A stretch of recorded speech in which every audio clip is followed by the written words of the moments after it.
बघा बीट ऑफिसमधले प्रश्न आपल्याला सोडायचे ट्वेल्थमध्ये.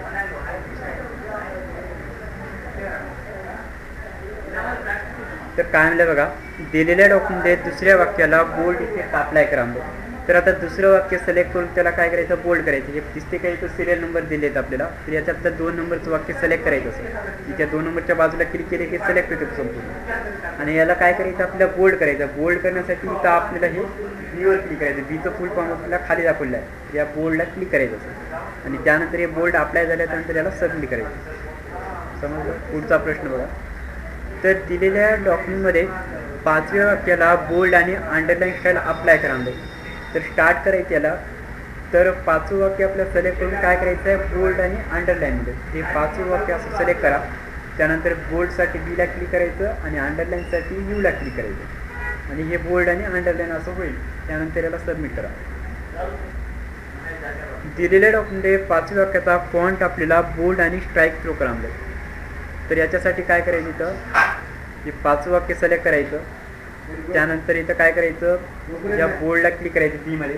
आणि त्याच्यानंतर आपल्याला स्ट्राईक थ्रू म्हणलं, तर स्ट्राईक थ्रूसाठी ह्या ABCमध्ये क्लिक करायचं. इथं आपल्या स्ट्राईक थ्रूमध्ये आपल्या जसं आपण वहीवर अक्षर चुकल्यानंतर आपण पेनीनं रेस्ट होतात, त्या पद्धतीने आपल्या स्ट्राईक थ्रू इथे अप्लाय होते असं. आणि याला सबमिट करायचं. दिलेल्या डॉक्युमेंटमध्ये अजंठा या शब्दाला डबल अंडरलाईन स्टाईल अप्लाय करा म्हणलं. तरी अजंठा टेक्स्टला काय करायचं आहे, सिलेक्ट करायचं पहिलं. आणि त्यानंतर आपल्याला डबल अंडरलाईन स्टाईल अप्लाय करायचं. तर त्याच्यासाठी इथं अंडरलाईनच्या बाजूला एक ॲरो आहे, त्या ॲरोला क्लिक करायचं म्हणजे मोरमध्ये जायचं. आणि या मोरमध्ये आल्याच्यानंतर जर समजा तुम्हाला अंडरलाईन स्टाईल माहीत नसेल, इथं ज्यावेळेस तुम्ही माऊसचं कर्सर ठेवाल त्यानंतर आपल्याला खाली दाखवते हे कोणती फक्त अंडरलाईन आहे. आणि याच्या खाली बघा ही कोणती अंडरलाईन, आपल्याला डबल अंडरलाईन. तर याच्यावर आपल्याला क्लिक करायचं. कोणती त्यामध्ये होतं, डबल अंडरलाईन. आली का इथं डबल अंडरलाईन बघा 2 लाईन. त्यानंतर याला सबमिट करा. पुढचा प्रश्न. दिलेल्या MS वर्ड डॉक्युमेंटमध्ये संपूर्ण डॉक्युमेंटला word only underline style apply करा म्हणजे. तर आपल्याला संपूर्ण डॉक्युमेंटला वर्ड्स ओनली अंडरलाईन द्यायचं आहे. तर त्याच्यासाठी आपल्याला काय करायचं, इथं सिलेक्टवर जायचं, सिलेक्ट ऑल करायचं. संपूर्ण म्हणलं की सिलेक्ट ऑल करायचं. आणि त्यानंतर आपल्याला काय करायचं याच्यामध्ये, तर इथं वर्ड्स अंडरलाईनमध्ये, तर इथं याला अंडरलाईन स्टाईलमध्ये जायचं. त्यानंतर इथं मोर अंडरलाईन घ्यायचं.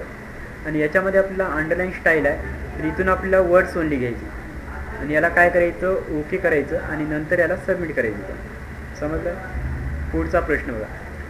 दिलेल्या MS वर्डमध्ये संपूर्ण डॉक्युमेंटला वेव अंडरलाईन अप्लाय करा.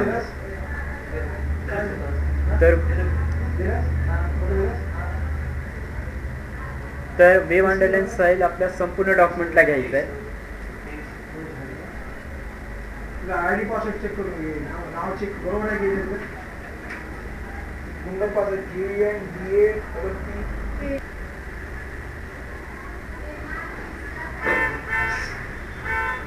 बघा. तर संपूर्ण डॉक्युमेंटला आपल्याला वेव अंडरलाईन अप्लाय करायचं आहे. तर त्याच्यासाठी ते सिलेक्टमध्ये यायचं, त्याला सिलेक्ट ऑल करायचं. आणि शॉर्टकटमध्ये आपल्याला कंट्रोल एनं पण सिलेक्ट करू शकता सर्व.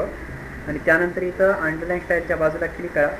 आणि त्यानंतर आपल्याला वेव अंडरलाईनमध्ये, तर इथं वेव अंडरलाईन कोणती आहे त्याच्यामध्ये आपण याला माऊसचं कर्सर ठेवून आपण बघू शकता. इथं वेव अंडरलाईन सर्वात शेवटची आपल्याला आहे. इथे याला क्लिक करायचं आणि त्यानंतर याला ओके करा. तर पुढचा प्रश्न बघा. संपूर्ण डॉक्युमेंटला स्ट्राईक थ्रू इफेक्ट अप्लाय करा म्हणजे स्ट्राईक थ्रू करायचं आपल्या संपूर्ण डॉक्युमेंटला. तर त्याच्यासाठी आपल्याला काय करायचं, इथं सिलेक्टवर जायचं, सिलेक्ट ऑल करायचं. आणि त्यानंतर आपल्याला स्ट्राईक थ्रूसाठी ह्या अंडरलाईन स्टाईलच्या बाजूला आहे याला क्लिक करायचं. त्यानंतर याला सबमिट करा. पुढचा प्रश्न बघा. संपूर्ण डॉक्युमेंटला बोल्ड आणि अंडरलाईन अप्लाय करा म्हणजे बोल्ड आणि अंडरलाईन करायचं. तर त्याच्यासाठी आपल्याला काय करायचं, पहिलं स्टार्ट करा.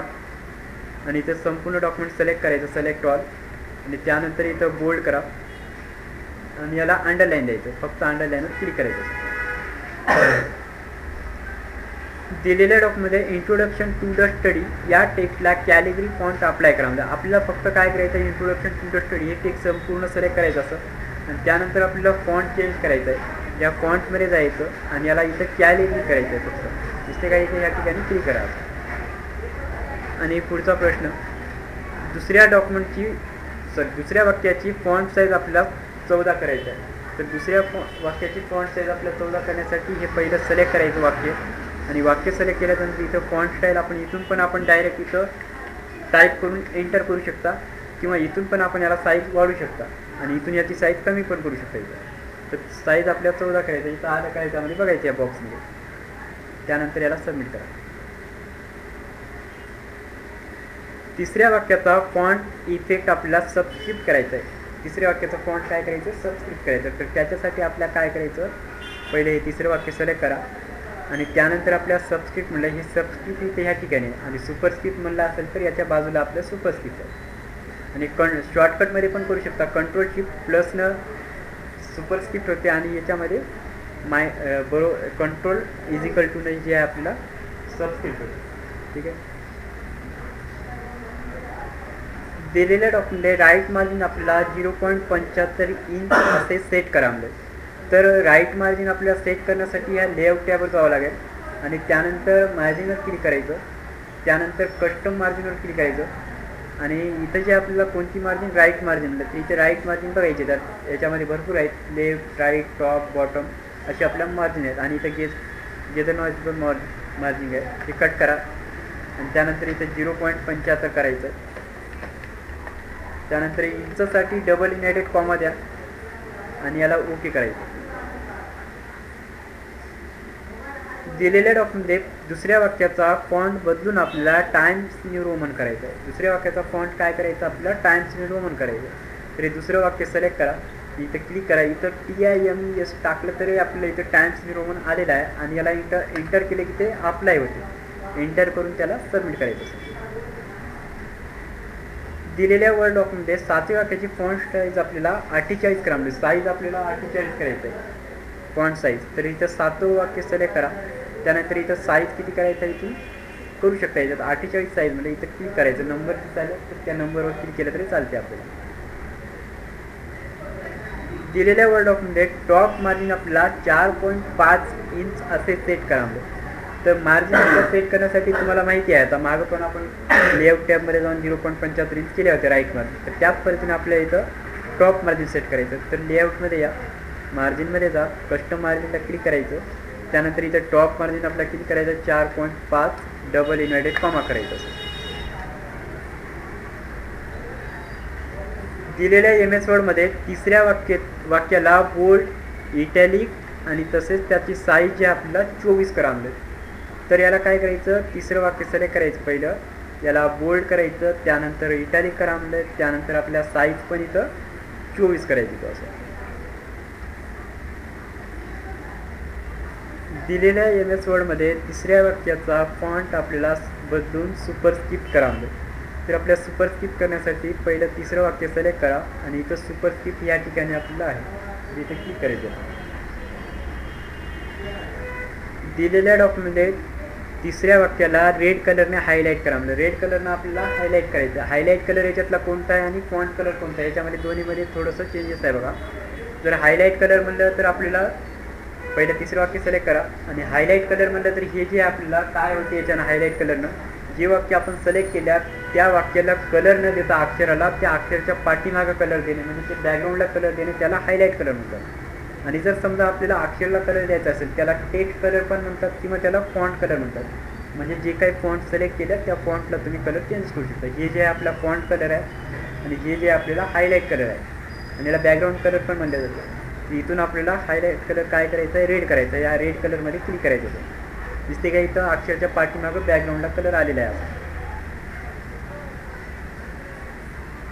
दिलेल्या डॉक्युमेंटमध्ये दुसऱ्या वाक्याचा टेक्स्ट कलर पर्पल करा म्हणजे. तर टेक्स्ट कलर पर्पल करण्यासाठी आपल्याला दुसरं वाक्य सिलेक्ट करायचं आणि आता टेक्स्ट कलर म्हणलं तर हे टेक्स्ट कलर आपलं इथं आहे, याला फॉन्ट कलर पण म्हणतात. याला पर्पल कलर हे सर्वात शेवटचा कलर आहे. दिलेल्या MS वर्डमध्ये दुसऱ्या वाक्याला हायलाईट कलर 50% ग्रे कलर करा म्हणजे आपला 50% ग्रे कलर अप्लाय करायचा. तर याच्यासाठी दुसरं वाक्य पहिला सिलेक्ट करा. त्यानंतर इथं हायलाईट कलर्समध्ये जा. त्यानंतर 50% ग्रे कलर कोणता आहे याच्यामध्ये बघायचं. इथं जर तुम्हाला समजत नसेल तर इथं माऊसचं कर्सर नेऊन ठेवायचं तर दाखवते कलराचं. पुढचा प्रश्न बघा. दिलेल्या डॉक्युमेंटमध्ये 5व्या वाक्याचा फॉन्ट आपल्याला टेक्स्ट कलर डार्क ब्ल्यू करा म्हणजे आपल्या 5व्या वाक्याचं वाक्य सिलेक्ट करायचं आणि त्याला फॉन्ट कलर डार्क ब्ल्यू करायचं. तर इथं क्लिक करा. ते 5वं वाक्य कुठं आहे या ठिकाणी क्लिक करायचं. असं या टेक्स्ट कलरमध्ये जायचं, याला डार्क ब्ल्यू कलर जे आपला पर्पल कलरच्या बाजूचा आहे त्याच्या इथे क्लिक करायचं.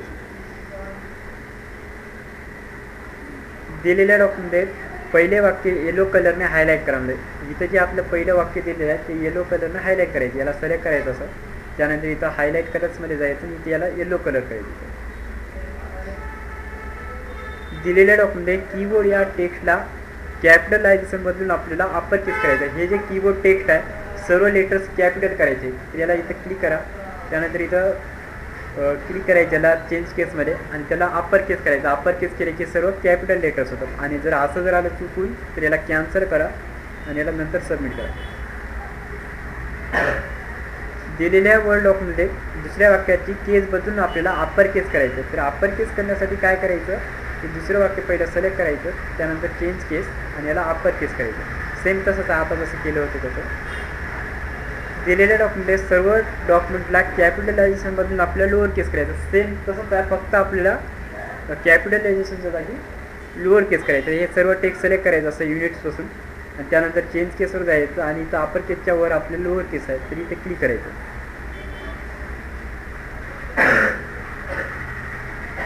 दिलेल्या डॉक्युमेंटमध्ये दिस समर हेल्प युअर चाइल्ड आणि डॅड ॲज दिले पासून सुरू होणारा पॅरेग्राफ कॅपिटलायझेशनमधून अप्पर केस करावं. म्हणजे आपल्याला ही जे दिस समर हेल्प आहे याला वर क्लिक करून याला वर सोडा. त्यानंतर याला दिस समरपासून सिलेक्ट करायचं. आपल्या जेवढं लास्टपर्यंत आपल्याला दिसपर्यंत दिसते पॅरेग्राफ शेवटचा टेक्स्ट तिथपर्यंत सिलेक्ट करायचं आहे. त्यानंतर त्याला चेंज केसचा वापर करून अप्पर केस करायचं असेल.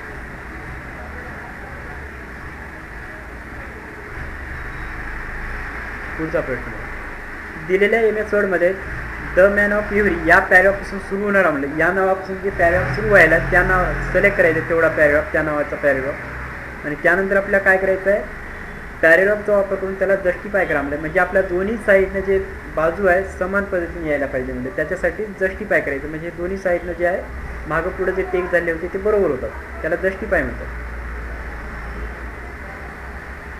दिलेल्या MS वर्ड डॉक्युमेंटमध्ये दुसऱ्या वाक्याचे टेक्स्ट अलाइनमेंट सेंटर करा. तर हे दुसरं वाक्य सिलेक्ट करायचं आणि अलाइनमेंटचा वापर करून त्याला सेंटर घ्यायचं इथं असं. त्यानंतर पुढचा प्रश्न बघा.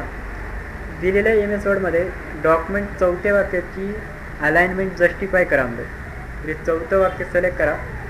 त्यानंतर याला काय करायचं जस्टिफाय करायचं. इथं क्लिक करायचं.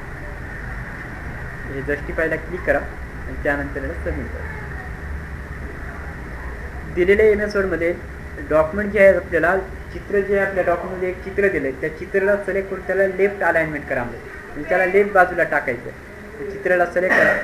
त्यानंतर इथं अलाइनमेंटचा वापर करून त्याला लेफ्टला घ्यायचं. हे सेंटरला होतं आणि त्याला लेफ्टला अप्लाय करायचं. आणि जर असं जर आलं याला कॅन्सल करून सबमिट करा. ते खाली क्लिक झाल्यामुळे ते तसं येत आहे तर याला व्यवस्थित करा.